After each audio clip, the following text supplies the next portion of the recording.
Good morning. Several years ago, Bill Gates and Warren Buffett were at a conference together, and they were being interviewed. They were up on a stage behind a table. And, I think everybody knows these are two of the wealthiest and most successful businessmen in America. I think they both have net worths of over $100 billion in spite of having given a lot of money away. And the interview asked each of them to take a piece of paper in front of them and write down the secret of their success in one word. One word.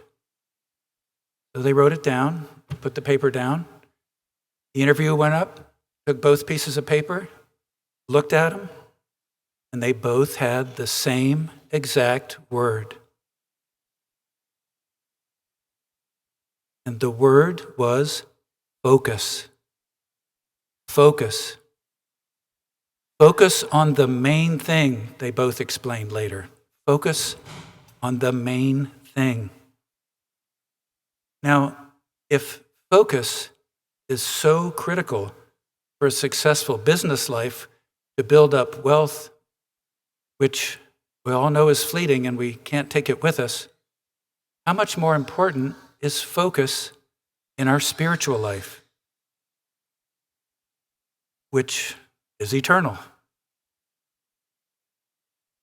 That's why our psalm reading today, which the choir so beautifully sang, is so, so important. And that's what I want to focus on. It stresses focusing on the most important thing. And it turns out the most important thing is not a thing at all, but a person, the divine person of God. 1,000 years before Christ walked on this earth, the great King David wrote this beautiful Psalm 95. And we only got to hear a little piece of it at the Mass today, but the whole first part of it's really, really important. So let me share it with you. It goes like this. Come, let us sing to the Lord and shout with joy to the rock who saves us. Let us approach him with praise and thanksgiving and sing joyful songs to the Lord. The Lord is God, the mighty God, the great King over all the gods. He holds in his hands the depths of the earth and the highest mountains as well. He made the seas, it belongs to him, and the dry land too, for it was formed by his hands. Come then, let us bow down and worship, bending the knee before the Lord our Maker, for he is our God, and we are his people, the flock he shepherds. That's it. That's the most important thing. That should be our focus, always and everywhere, is the Creator God who created the entire universe, the mountains, the seas, who created each and every one of us out of pure love. That is our focus. And once we have that focus and recognize God as our loving creator and the creator of the whole universe, well, then the next thing that just sort of naturally ensues from that, as it mentions in the psalm, is worship. Personal worship, for sure, but especially communal worship. All of us here today in community worshiping is a perfect example of that. Look how closely that the psalm describes the things that we do here at Mass together in worship. It says, sing hymns of praise, approach him at the altar, bow down and kneel before him, and offer thanksgiving. And the Greek word for thanksgiving is Eucharist. Eucharist.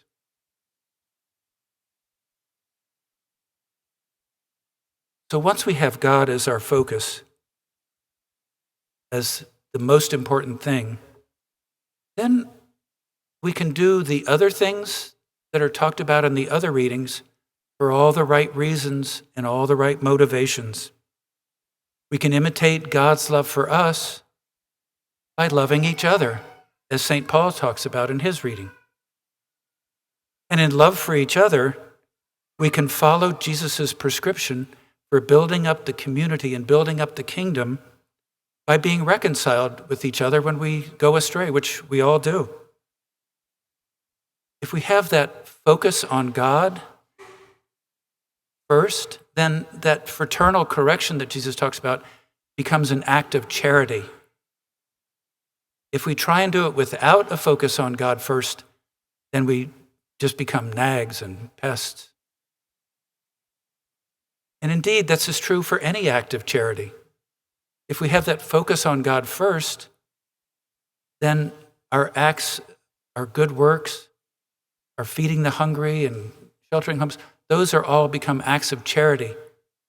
If we don't have God first and we do these things, then as Pope Francis said earlier this year, without a focus on Christ, all those good work, we might as well just be another bureaucratic, humanitarian, non-governmental organization. So let us keep our focus on love of God and worship of Him first, which we all are here doing today, and that's wonderful. And if we continue to do that, then, perhaps we can look at things more like God looks at them instead of how we tend to look at them, right? When we go to do fraternal correction and works of charity, sometimes it's easy to think, man, this world's a hot mess, and I just don't want to deal with it, I don't want to have anything to do with it. But that's not how God thinks. And if we start thinking like God by putting Him first, then we start seeing this hot mess of a world as a gold mine of opportunity for virtue, right? Just this bottomless pit of opportunity to display mercy and kindness and forgiveness and understanding and courage, patience. The list is endless. So friends, if, like Bill Gates and Warren Buffett say, focus is so important in business to build up treasure on earth, which fades and we have to leave to others, how much more important is focus on God for us to build up treasure in heaven, which can never be lost?